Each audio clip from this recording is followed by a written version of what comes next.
Laura Babcock murder trial. These are the people who tried to help in the days before her disappearance.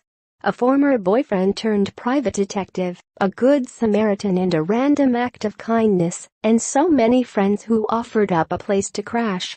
These are some of the people who helped Laura Babcock in the final weeks and days before she disappeared the summer of 2012. If you believe the Crown's theory, Babcock was killed by Dellen Millard, 32, of Toronto, and his best friend Mark Smich, 30, of Oakville, Ontario. Both have pleaded not guilty at the ongoing Ontario Superior Court trial.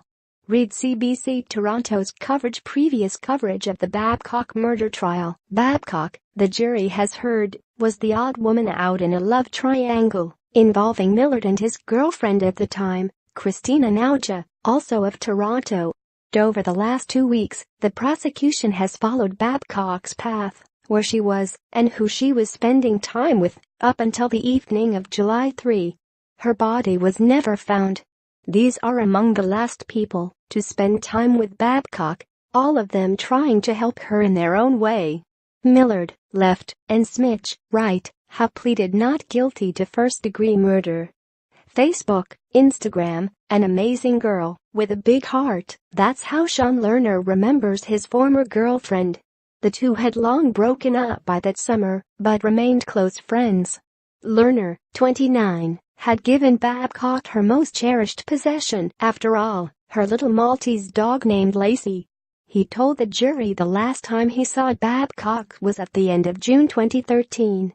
Sean Lerner and Babcock remained close friends after dating for a year and a half. Facebook, when a few days passed and he heard nothing, he set out to find her. He started a Facebook group and managed to track down her phone bill, calling all her contacts and keeping track in a small notebook. As he scanned Babcock's last phone bill, he discovered her final 8 phone outgoing calls were to Millard. He reached out to Millard in a text message, really concerned for her safety, not trying to point our finger, just wondering if she might have mentioned something in passing that can help us find her.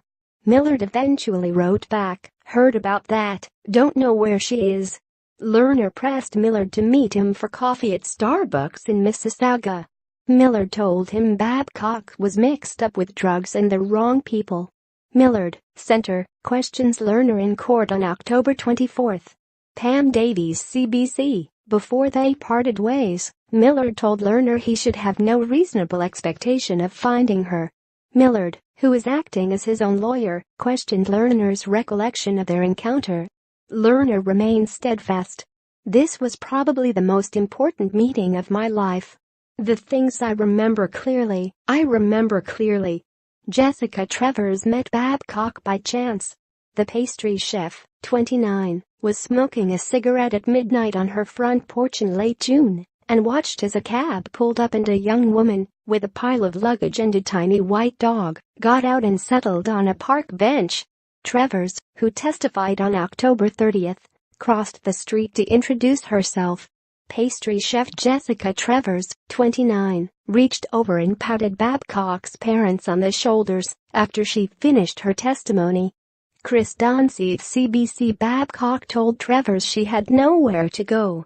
She and her constant companion, Lacey, wound up staying with Travers for 4 days. Eventually she drove Babcock home, to her parents' place. "I felt comfortable taking her there, because that's where I would want to go," she said. It was June 30 when she stood on the front steps of Babcock's childhood home. The two women exchanged phone numbers and hugs.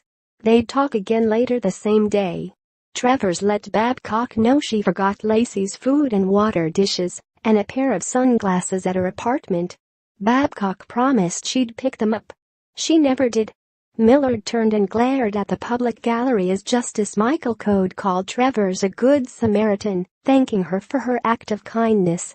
Pam Davies, CBC. Toronto. That May, Elizabeth Van Rensburg was driving home to Toronto from Kingston when she saw Babcock's number flash on her phone. They'd been friends, she told the jury, since they were born. That conversation, 2 full hours, the entire drive, would be their last. Van Rensburg said she mostly just listened. Stephen Blasiak was also in constant communication with Babcock, one of his best friends. On July 1, he offered her a place to stay. At the time, he lived at home with his parents who kept a strict no-dogs rule. Babcock, who never parted with Lacey for long, would stay just one night. They watched movies, ate burritos and laughed a lot. Blasiak captured this video of Babcock on his phone that night. Friends video captures Laura Babcock the last time they hung.